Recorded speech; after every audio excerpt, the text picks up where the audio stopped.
What's up, family and friends? Welcome to the Woke Nation, our nation of factual truth, where we people share knowledge and spread the knowledge of factual truth without fear, without favor, and without faint. Where we encourage us to live our lives and live it well through the knowledge of factual truth because it's our lives. And personally, I encourage you to enjoy your life without a fear of God. Okay? Enjoy your life. No God created you. No God is watching over you. No God is with you. No God is within you. No God is in anywhere. No God can touch you. Just for the fact no God can give you food to eat, no God can punish you. No God can judge you. No God can touch you. Stop living in the fear of any God. Use your own life experience to embolden yourself that no God can touch you. The God that cannot give you your breakfast cannot punish you. The God that cannot give you your lunch cannot punish you. The God that cannot give you your dinner cannot punish you. The God that cannot directly give you money cannot punish you. The God that's so powerless that he cannot give you money or have a phone number you can contact him directly, that God does not exist and they cannot do you anything. Stop living in the fear of any God. Okay? So, today we continue with our series of Bible studies, our Bible study series. Today we're studying Genesis 43. Genesis chapter 43. Let's go. Let's keep reading about this stupid God and the stupid choosing family or choosing people. Verse 1. Now the famine was severe in the land. Let's say if this is today's news, let's say this thing happened today, there's famine somewhere in any part of this world. What people will begin to think is like, blame the government. How about the people? What is the cause?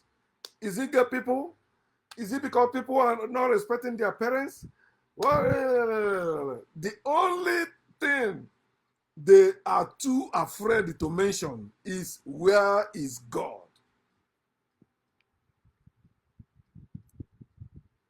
Where was God when the famine was severe in the land? Even before that famine occurred, where was God? And today, in your own famine, famine of money, famine of food, famine of security, famine of basic things of life. Where is that God? The God your parents taught you existed. Remember, your parents didn't show you that God. And your parents lied to you.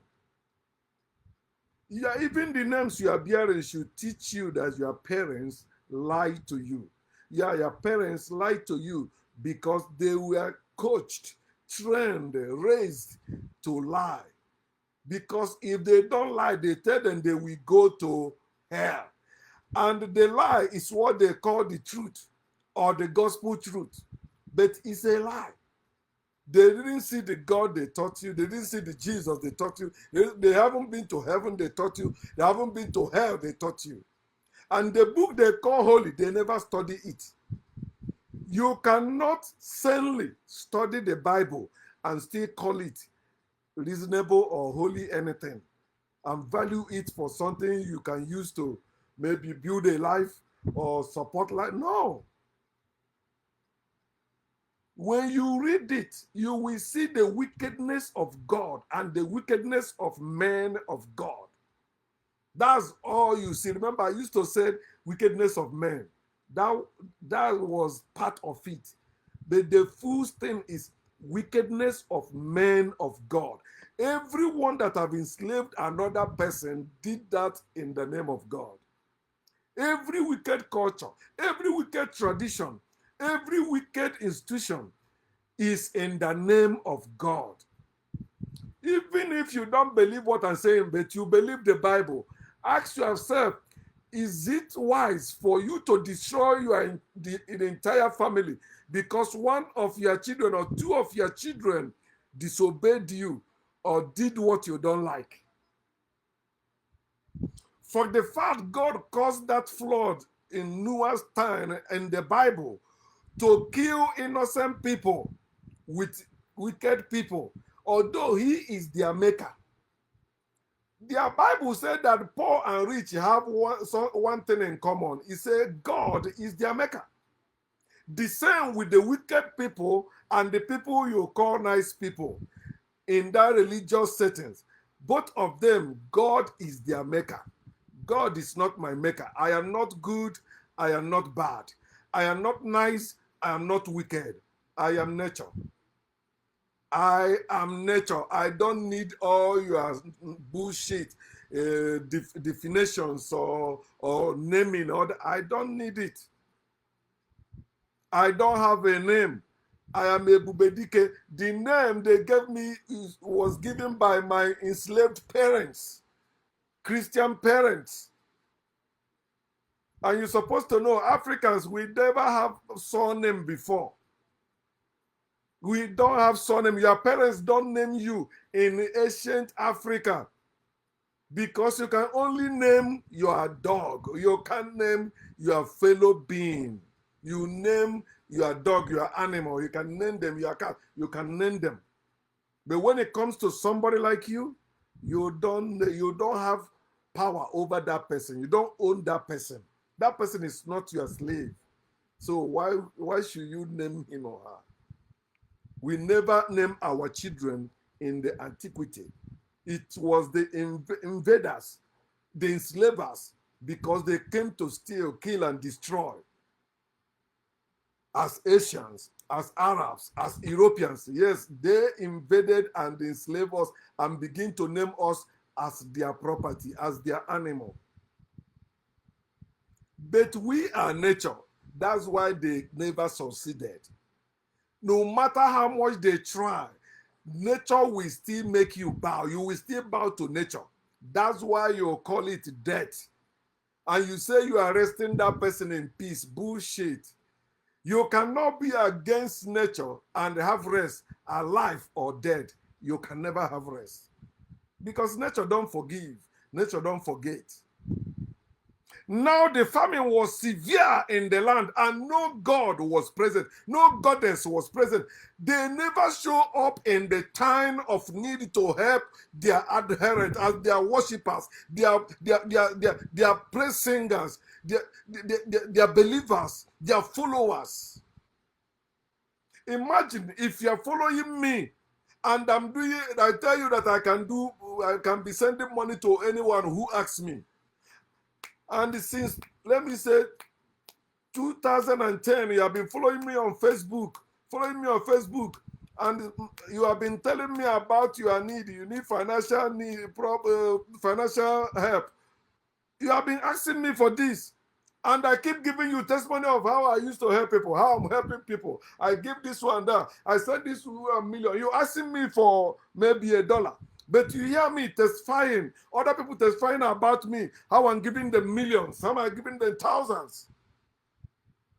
Will you still continue following me? You will see how quick you will turn against me and begin to tell people that I am fake. I am a joke.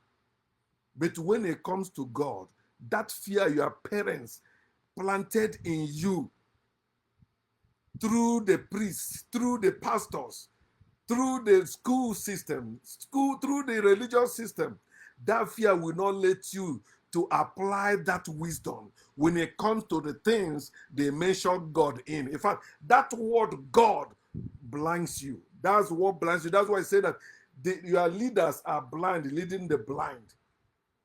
That word God is a super glue that glues your eyes. You can't even open it, no matter how much you have been trying.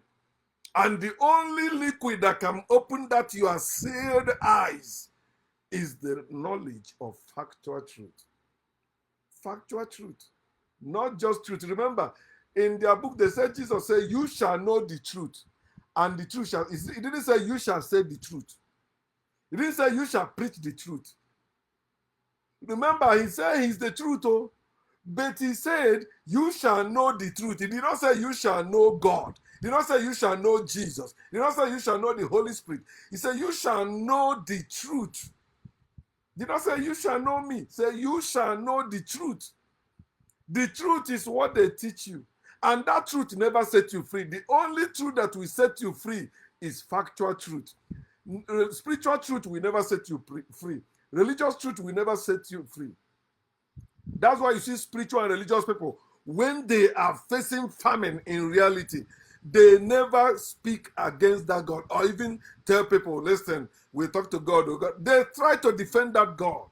Though he slay me, I will yet serve him and defend him, defending God that is allowing everything to happen to you. Spirituality and religion messes people up. It brings confusion and division in them. These two things, confusion and division, they are not a joke. It's a very powerful weapon. They are powerful weapons. Confusion. When you succeed in confusing people, you will stop them from progressing. They will just following you. They will be scattered all over the place. And when you divide people, they can never stand against your oppression. They will be standing against themselves and defending you. You see them bringing that Stockholm syndrome into light. Everybody can see it. And you wonder, why are they afraid of it? They tell you, don't leave us, believe what you believe. They are afraid. They tell you, if you believe in their God, you will join their religion.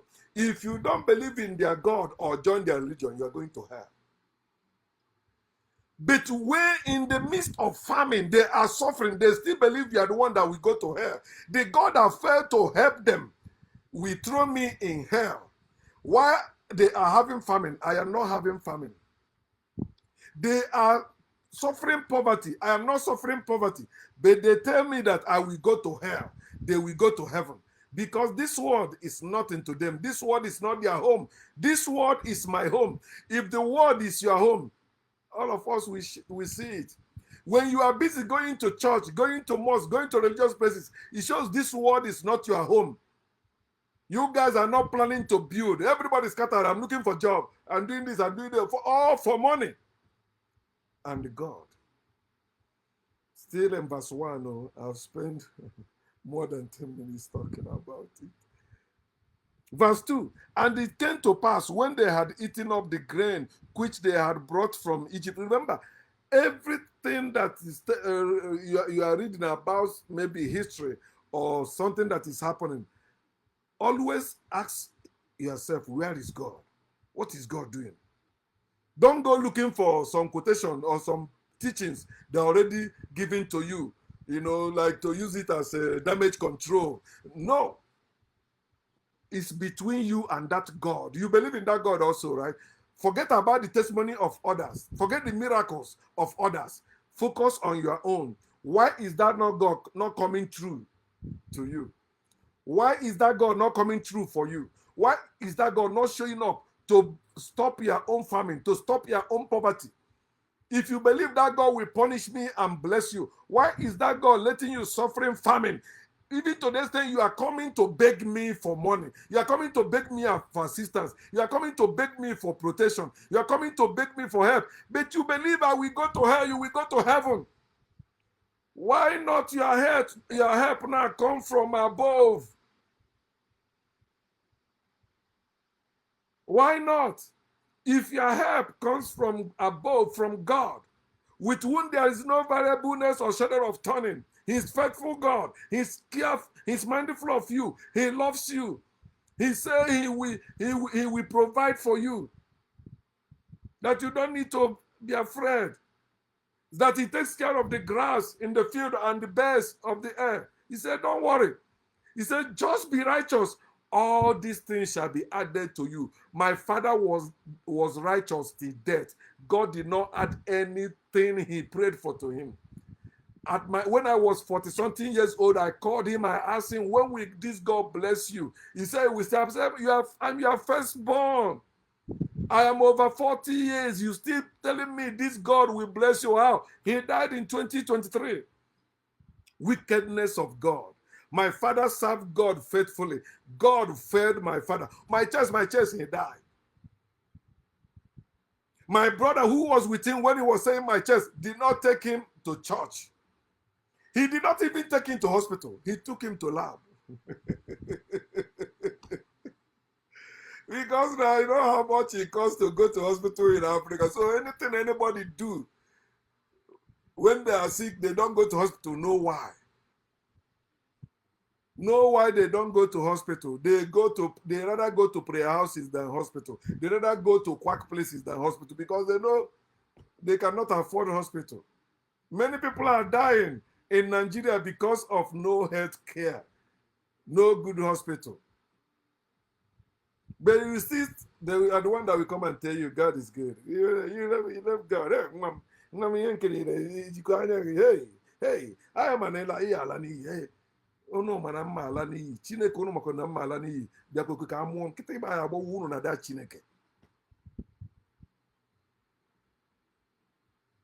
When they have eaten up the grain which they had bought from Egypt, not from God, not from America, not from Egypt, Africa, then their father said to them, go back, buy us a little food. Go now. We and our God, this famine has impacted us so much, but our solution is in Egypt. Let me say it again. The solution to all the problem in this world can only be found in Africa.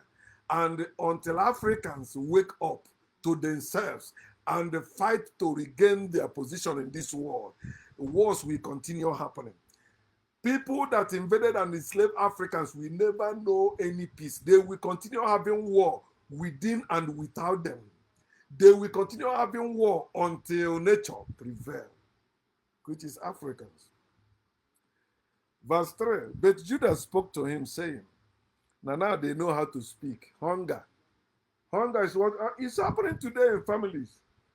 You see, some families, it's poverty and hunger that makes some grown-ups really stand up one day, be like, oh, Papa no, Mama no. But if things are going well, they are following their parents. No matter even they are 80, their parents 100, they are still following their parents. And when those parents die, you will see it will affect them because where will they start? Like they are past the age of maybe starting on their own, doing their own thing.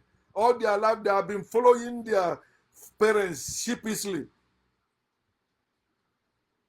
And before you know it, they also die miserable. They continue, their children rise up, the same thing, rise up. They don't have family anything anymore, though they claim to be family. Scattered everywhere. What scattered your family? Now Judah began to speak, saying, the man solemnly warned us, saying, you shall not see my face unless your brother is with you. If you send our brother with us, we will go down and buy you food. But if you will not send him, we will not go down. For the man said to us, you shall not see my face unless your brother is with you. You shall not see my face unless your brother is with you. Come on, say slave trade. That's how they made our people capturing their fellow Africans and giving to them. If you don't bring your people, nothing for you, I will even kill you. Go bring them, go bring them. And as usual, cowards will always follow them. Wise Africans never fell for white nonsense. They went after the foolish one because it's only the foolish one you can indoctrinate without chains, without forcing them. They'll be following you. Anything you say makes sense to them. Ignorant ones, just like ignorant Biafrans are supporting one Nigeria. They're ignorant. You can't tell me you know about the history of Nigerian Biafran war. You still supporting one Nigeria, no matter, even if you are the only one surviving in Biafra land, you don't supposed to support. That's when Ojukwu lost me. I can never support Ojukwu no matter what, just because he ran for presidency in Nigeria. That's it. He defeated all whatever. He looked at all the people that died in that Biafra war and said, you guys are stupid. I am better. He's not a hero to me, no matter how you say, because he's supposed to die. That's what makes you a hero. Running away when they kill others, but you run away and later come back and behave like a hero. I've been saying this now. Let us stop praising all these foolish things our people do. Oh, why do you say that? You know you cannot do anything, but because it's only mouth you have. No matter, I will stand for Biafra till forever. Do you hear what I say? I'm a Biafran by blood. I'm a Nigerian by force, British military force. They forced me to become a Nigerian since 1914. I'm an American by paper since 2010. So no matter what your Biafra, Nigeria, I know how Nigeria started. Before 1914, there was no Nigeria. So why are you this idiot called Gowon that white people used to kill us and starve us to death during the genocide? Because we didn't shoot a gun at them, we didn't fight them. We said we don't want to belong to Nigeria anymore. They came with the military, shooting us, killing us. The little strength we have, we use it to fight. They be like, no, they still have strength. Starve them. Show me any place in this world today that war is going on, they stop Red Cross from going there to give people food. Show me. Show me. Our people, we are fighting and being killed for their rights to exist as themselves. They don't want to belong to your contraception. They don't want to belong in your bondage. And you still have the mantle. Which tribe in Nigeria have the God that Igbos have to stood their ground? They did not answer. Okay, well, no. The only thing that dealt with Igbo was hunger. Not Nigerian government, not even white people. Hunger. Starvation. At least we can produce our own food. We can do, but they starve us. The war is going on. You cannot go farm during war. You cannot go farm.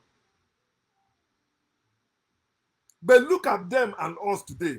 Put Hausa, Igbo, and Yoruba, put them together. Tell me who is living better today. Who is better today? Despite all the loss that Igbo law suffered. Even they succeeded in dividing the Igbos that many parts of Igbos now denying them to be Igbo. You will hear them speaking like me, bearing the same name I bear, having the same culture, the same tradition, the same whatever. But they will tell you they are not Igbos. Why? Nigerian government established it like that. You hear one governor from Ebonyi State, these people, right from beginning, we know they are stupid ones among us. That's why they are mostly servants. They were serving us when all of us were Anambra. But today, they think that money is what made them rich. You making money. Who taught you how to make money? Anambra people and Igbo people. They taught you all that you were their servants. Learning from them to make money. He opened his mouth, said that Tinubu is the Biafra that the Igbos have been looking. Hi, how I wish Thunder can fire that idiot called Omai that opened his mouth and said that. I don't blame you.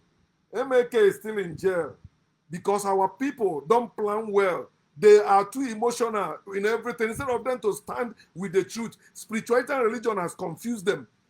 It's not wars. Wars don't work. Your word cannot bring anything into existence. It is your works. And we have the intelligence. We have the ability to do all that. It has already been proven. We are making our own weapons during the war. One of the reasons America cannot defeat Iran today is because Irans make weapons too. The Biafrans were not stupid like Nigerians. Nigerians are not making weapons. It's Biafrans. And they took the blueprint after the war and destroyed them. And make sure they don't start. Religion everywhere, destroying us everywhere. And you still say some people, no, tell me, if you're from Nigeria, I don't support Nigeria for anything. I don't care. Whether Peter Obi become president or anybody become president, Nigeria will keep getting worse until Biafra comes. Look at what they do. You see the situation in Nigeria. One bag of cement is 12,000 naira. About 2 or 3 years ago, it was 2,000 naira or 3,000 naira. Bag of rice is 100 and something. I used to buy it, maybe, I think last time I bought bag of rice in my own village was 20 something thousand naira. Fuel, go buy fuel now, 1 liter, 1,000 something. When it was 500 and something, people were, oh, no. This idiot went in, boom. Dollar now, $1 is 1,000, about now 1,300 or 1,400 naira. And you are talking about re-election 2027. You guys don't supposed to be talking about election in Nigeria. Supposed to be talking about that inflation. What is responsible for that? What are they doing to bring? You are not talking about dementing because all of you, religion and you can. I hear people saying Africa unite. How can Africa unite where there is Christianity and Islam there? Don't you know that is the mission of those foreign institutions in our land, to keep us divided? And when you're talking about unity, it's not a must we come together under one umbrella. No. Stand for Africa where you are. Stand for Africa where I am. That is unity. And together with that one voice saying the same thing, we don't want any foreign government over us anymore. We want to free ourselves. And we mean it, begin to build our own weapons.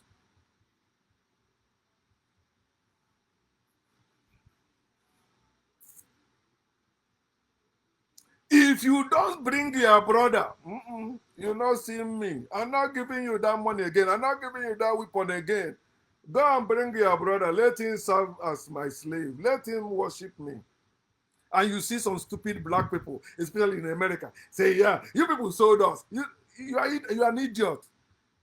Your brothers didn't sell you. They were forced to capture you. You are not sold. You were kidnapped and taken. They just give them whatever they say they've been giving to them.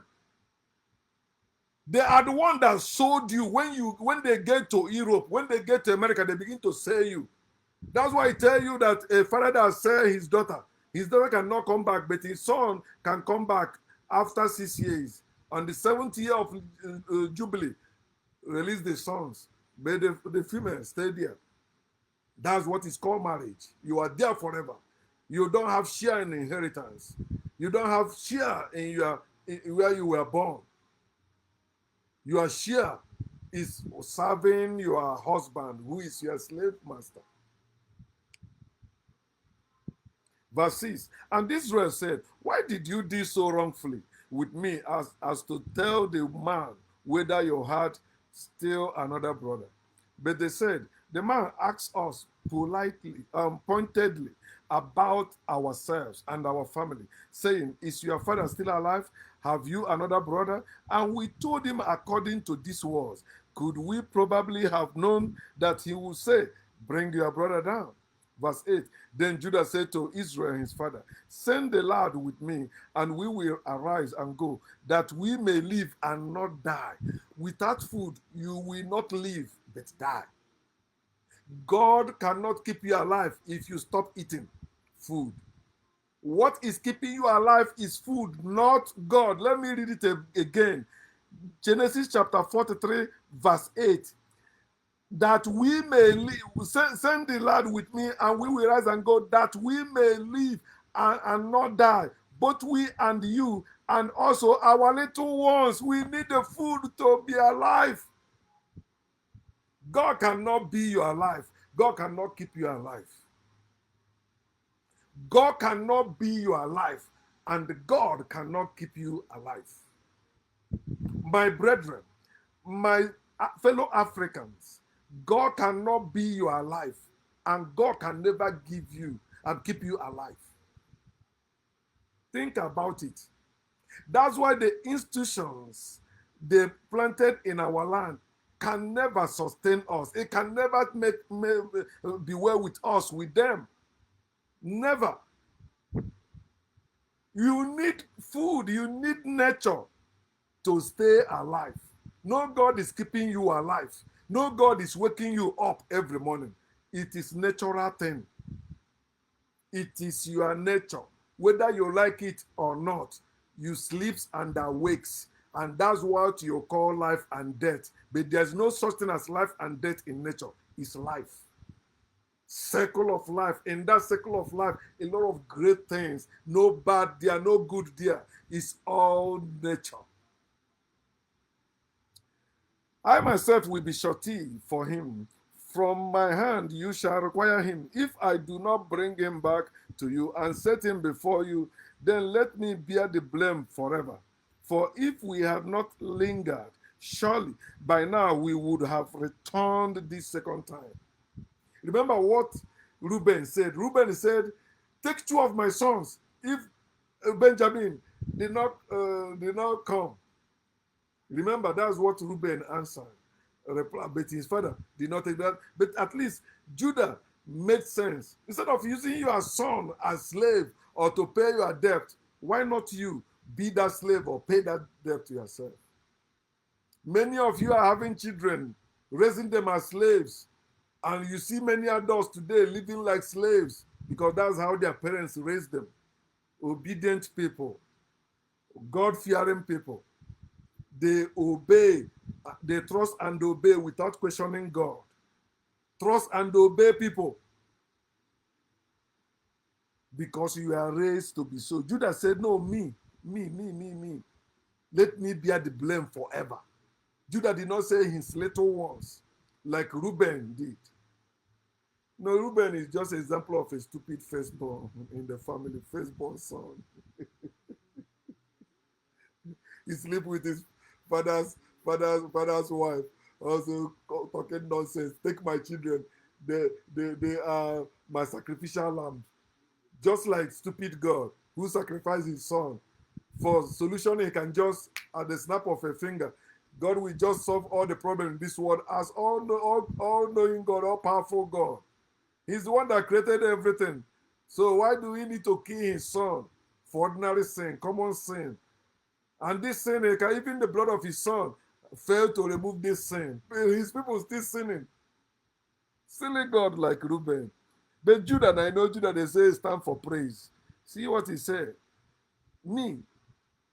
And their father Israel said to them, if it must be so, then do this. Take some of the best fruits of the land. I thought they are in severe famine. Remember, famine is the reason why they are having this discussion. He's telling them, please, to go to Egypt and buy them at least some food. But hear what he said. Take some of the best fruit of the land in your vessels and carry down a present for the man. No, think, because they use this thing to teach you to be giving. Giving, no matter give. It doesn't make sense. But he says it's famine, so they still have the best fruits of the land. Why are you saying there is severe in that land? And that's why they are traveling to Egypt to go get food. But you still have fruit. Think, man, think.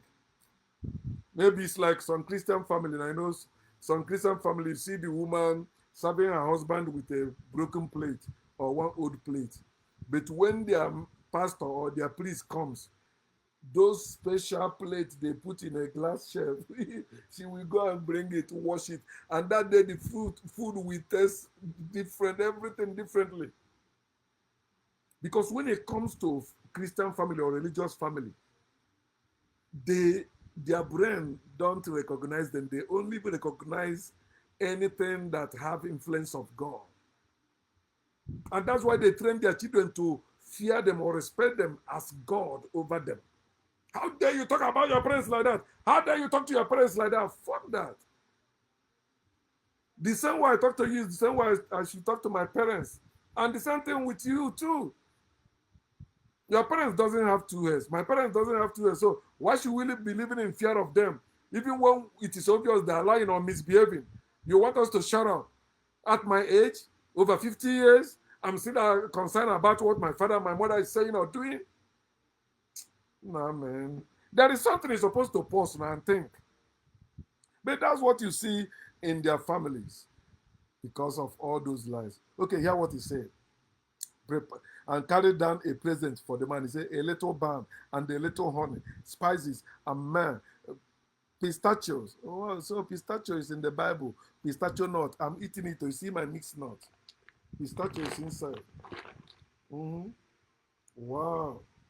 I don't know it's in the Bible. Okay. Pistachio nuts and almond. You see, almond is here too. I'm eating them every day. Today I went and buy 10 bags of them, each $13. So I pay 100 and something thousand. 100 and something dollars just for mixed nuts. Everything expensive. Before COVID-19, it was not even up to $10. They see how much I'm paying today. It was like $6 then. So they double everything. And almond. Take double money in your hand. Let me say something. You see, like these pistachio nuts and almonds, our people don't know the benefits of all those like honey, spices, and the myrrh, or even balm. This is what we do. This is what nature can give to you. This can fix your health problem.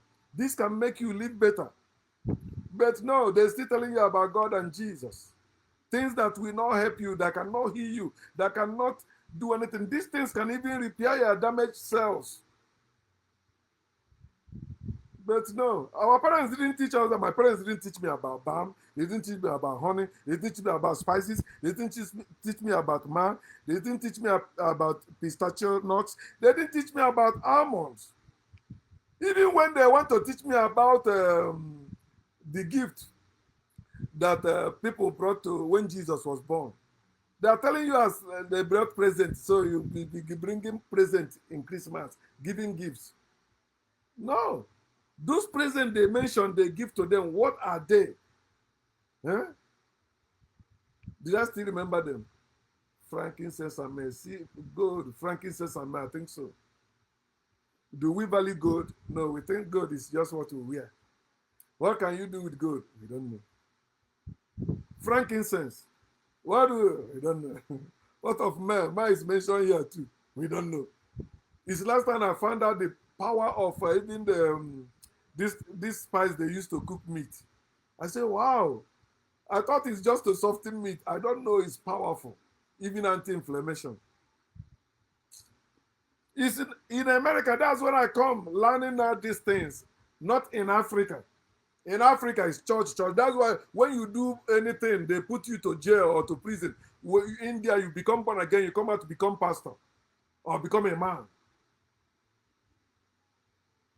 Take double money in your hand and take back in your hand the money that was returned in the mouth of your sons. Perhaps it was an oversight. Take your brother also and arise. Go back to the man. Hunger. No matter how you say, I cannot do this when hunger hits you. That's why it's dangerous for you to be a married person, because married people are vulnerable. They are the one the politicians get cheap like that. Because they need money to buy food for their children. You tell them to support the right candidate. When the right candidate will not give them money, they will support the wrong candidate that is giving them money or rice. Like Tinubu, they will support no matter what you're saying. They tell you, see, they ask one Yoruba man, tell us two things you will vote for Tinubu. He said, number one, how many states we have in Nigeria? The guy said 36. He said, but 34 of them, their governors supporting Tinubu. You see, then the other one, he said Tinubu is doing what in Nigeria? Nigeria. So somebody will look at Nigeria and tell me that Tinubu is helping or working. Now, people think now. Don't you see people that are supporting him? All of them are corrupt politicians and corrupt businessmen. Look at them, you see how they made their money. They never made their money the same way you and I are struggling or hustling to make money. If you do what, you know how many people that fail before they make it? You don't know, you don't consider that one. Just look at your village, even if you don't believe me. How many people do you have in your village? How many people have money there? How many people are rich there? You're telling me it's only those people, and they deceive you and they tell you it's God that chose them. It's God that gives riches. It's not any God. Except you mean that God is government, yes. Allow them where there is corruption, people in power enjoy life. People, them and their friends and their family, they enjoy life. The only people suffering it is the poor masses. And they use religion and the money, that's God and money, to keep those poor masses in supporting them. Why are you sending your child to school? He may be president tomorrow, he may be governor tomorrow. But governors and presidents, they are not fixed, they are not helping us. And stop dragging Biafran people or Igbo people into Nigerian politics. We already given up anything in Nigeria before we declare Biafra nation. We already given up. Whether you give all the Igbo people president forever and the governor, we don't need that. We don't want to have anything to do with the Hausas and the Yorubas. That doesn't mean it's tribalism. No, it's because they keep hating and killing us. Not that we are still better than them. If you go to Yoruba land, Hausa land, most investments there are Igbo people. Igbo people. And that's why they get upset, because they are not thriving in their land. We go there, we thrive. Most of the Yoruba people you see on social media living in abroad today, running their mouth, their fathers sold their land to Igbo trader in their town or in their village to send them abroad, to train them in school. Today they are blowing grammar. Hausa people will trust Igbo man than Yoruba man because they know what Yoruba is. And Yoruba are supposed to accept his Igbo brother. They don't know that we are one. We don't, because he think, oh, this one will always overshadow. Go to their towns, apart from what government build in their places. Check the nice buildings there. Who build them first? Igbo people in their land, both in the west and in the north. Today they will open my church. The Bini you're talking in history, it's not this Bini today. Oh. The real Bini is Igbo people. When he do people, he go to me, go and all that. Bini, that's why when you go to Bini today, they're mixed. When you're talking about those bronze making, it was Igbo people making it. There's a Chime who was in their palace serving as a native doctor, a herbalist. We taught them both Yoruba and we taught them all these things that are messing up because we are one. We are just like one family. Like you know something, you teach it to your brothers. But they turn because of politics. The Portuguese came using you to be against your own brother. Don't you know that Hausa and Igbo, we are one. We don't need Nigeria to be one. All Africans, we are one. We don't need all these states to be one. Verse 14.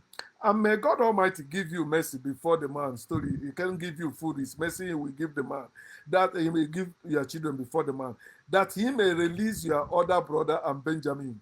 Okay, see now, see how he's praying. You know already Joseph knew them. And Joseph knew what he was doing, according to this story. So all his prayers, all his wish are bullshit. The same thing goes with your prayers today, with your wish in the name of God or in the name of Jesus. If somebody already planning to help you, it's not because you prayed. There are certain people, if I remember, I said, one day I will give this person so thing. It's not because they are praying. At least I was a pastor, so I know what is going on. People are not helping you because you prayed. People are not helping you because you are faithful to your God. People are helping you because they care. It's a natural thing. Even no matter how bad you treated me, sometimes those people that treated me bad, I say, I would like to give to them. I'll be like, no, I don't. I don't want to continue being a cheerful giver. I want to be a wise giver. Joseph knew what is going to happen, what he will do. He will not hold that boy. He know he want to bring them into the abundance. But there he is. May God Almighty give you mercy before the man. Then if they go, the man, they say, it's because our father prayed. I have a praying father. I have a praying mother. That's why things are working for me. You are a liar. You are a thief. You even beg your colleagues in school or your schoolmates to help you. They help you now. He said, because you have a praying father, a praying mother. That's why when you say you want to travel, your parents will stupidly give you Bible or say they pray for you. Nonsense. that he may release your brother and Benjamin. If I am bereaved, I am bereaved. It's not true. If you are bereaved, you are not bereaved. It's faith that makes you believe you are bereaved while you are alive. It's faith that makes you believe that you are alive is joined with Christ and God. It is faith, but it's not true. It is impossible. You can never be joined together with any fictional character, whether you call it God or Jesus or Holy Spirit. You can never join with them. And when you pretend that one join you together, see how your marriage is crashing now. See what is happening there. Because it's faith that makes you step into marriage. People are marrying out of faith. No, they are not marrying out of knowledge. Because if you know that this thing will not work, if you have good knowledge, you will not continue with that. You will not even step into that. So that's why I put everything marriage aside. I don't want to marry. I can have friends, but marriage, no.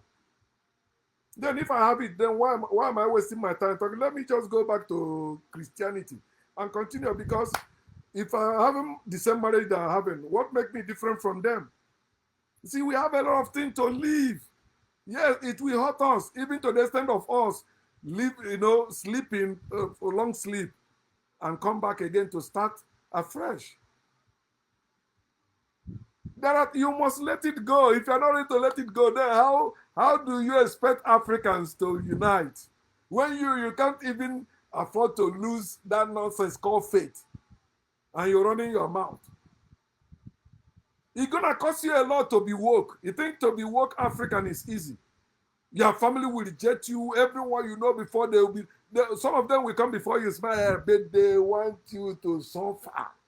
Every time they want to hear about your death, they want to hear about what you are suffering. My dear, but if you take care of yourself, that's why I say take care of yourself. If you are taking care of yourself, no one can bless or curse you. If you are taking care of yourself, no one can bless you, no one can curse you. I am a living example.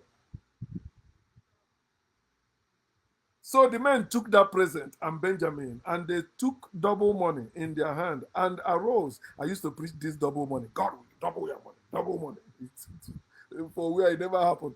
And arose and went down to Egypt, and they stood before Joseph. When Joseph saw Benjamin with him, he said to the steward of his house, "Take this man to my home and slaughter an animal and make ready. For this man will dine with me at noon." Dine with me. Then the man did as Joseph ordered, and the man brought the men into Joseph's house. Now the men were afraid because they were brought into Joseph's house, and they said, "It is because of the money which was returned in our sacks the first time that we are brought in, so that he may make a case against us and seize us, to take us as slaves with our donkey." You see, all these enslavers, they hate to be a slave.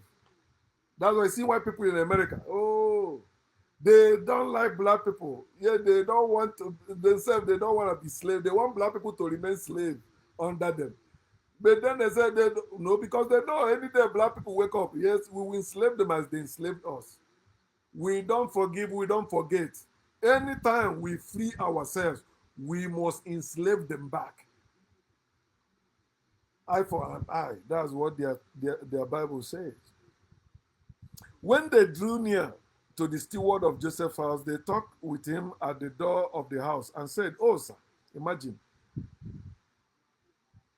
they are calling a servant to Joseph, "Sir, oh, sir, we indeed came down the first time to buy food. But it happened when we came to the encampment that we opened our sack, and there each man's money was in the mouth of his sack, our money in full weight. So we have brought it back in our hand. And we have brought down other money in our hand to buy food. We do not know who put our money in our sacks." Come on, where is your God? You're supposed to know. God failed to reveal it to them. We don't know who put money in our sack. Oh, please don't kill us for that. Oh, we are not thieves. Oh, our father is rich. Only famine came. That's why we came to buy food. Verse 23, but he said, peace be with you. Do not be afraid. Remember, he's not a Christian, he's not a Muslim, but he said, peace be with you. An Egyptian said that. Because you don't know where they copied your Bible from, your Quran from, your Torah from. They copied from the things black people were doing, the Kemets, the ancient civilizations that Africans established, even before this Kemet, before this Egypt. Mm. Peace be with you. Do not be afraid. Your God and the God of your father has given you treasure in your sacks. I had your money. Then he brought Simon out to them. So the man brought the men into Joseph's house and gave them water, and they washed their feet, and he gave their donkeys feed. Then they made the present ready for from Joseph's coming at noon, just as they are making themselves ready for coming of Christ, which will never happen. For they heard that they would eat bread there. And when Joseph came home, they brought him the present which was in their hand into the house and bowed down before him to the earth. That's the second time they bowed before him, right? Then he asked them about their well-being and said, is your father well? Well, the old man of whom you spoke, is he still alive? And they answered, your servant, our father, is in good health. He is still alive because we are eating food. And they bowed their head down and prostrated themselves. That was the third time, right? Remember Joseph's dream coming true. That's how Bible goes. Then he lifted his eyes and saw his brother Benjamin, his mother's son, and said, is this your younger brother of whom you spoke to me? And he said, God be gracious to you, my son. In the midst of famine, God did not quench that famine or stop that famine, but he will be gracious to him. Okay. Now his heart yearned for his brother. So Joseph made haste and sought somewhere to weep. And he went into his chamber and wept there. Emotional. My brother. What a drama. Then he washed his face and came out. And he restrained himself and said, serve the bread. Let's eat. So they set him a place by himself and them by themselves. And the Egyptians who ate with him by themselves, because the Egyptians could not eat food with the Hebrews, for that is an abomination to the Egyptians. Africans think. He said, for the Egyptians could not eat food with the Hebrews. But today they have taught you to love your enemies. You are eating food with your enemies today. In Europe, in Africa, in America, in Asia, everywhere, you are eating with your enemies because they taught you to love your enemies. Or if your enemies in the same faith with you, they are one blood or one family with you. Africans, stop eating food with the Hebrews. Africans, stop eating food with your enemies. Remember, I'm using the Bible. I'm not talking about the Hebrews you claim today. And I mean, stop eating food with your enemies. We are even eating our enemies' food while they are not eating our own. We are eating with our enemies, eating their food, and they are not eating our own. In fact, they tell us our own is useless, our own is evil, our own makes us sick. But their own, which makes us hospitalized, is the one we are dancing. I see some Africans, when they dress and wear shoes and all that, they sit like around the table. White man bullshit. Etiquette. I hate that term. Serious. It was maybe because I didn't attend the higher institution. No. It has nothing to do with that. You don't need any higher institution to know you shouldn't eat with your enemies. You don't need any form of education to know that. Even if you are ignorant, but when somebody pointed out to you, if you ignore it and continue, Then anything that happened to you there, you're on your own. Hmm. Africans, stop eating with your enemies. He said that is an abomination to the Egyptians. I like that part very well. It's an abomination for Africans to be eating food with those that enslaved Africans, those that invaded Africans. Even if you believe that your fellow Africans sold you, why are you eating food with those that bought you? Don't you see you are stupid? They are worse than your brethren that sold you. No matter how you try to flip it, it doesn't make sense because you are evidence that your brothers didn't sold you, didn't sell you. Sorry. You see, I'm struggling to speak English to make sense to people. If I speak African language, let's say I focus only on my language, you will not even see even single person to watch what I'm saying.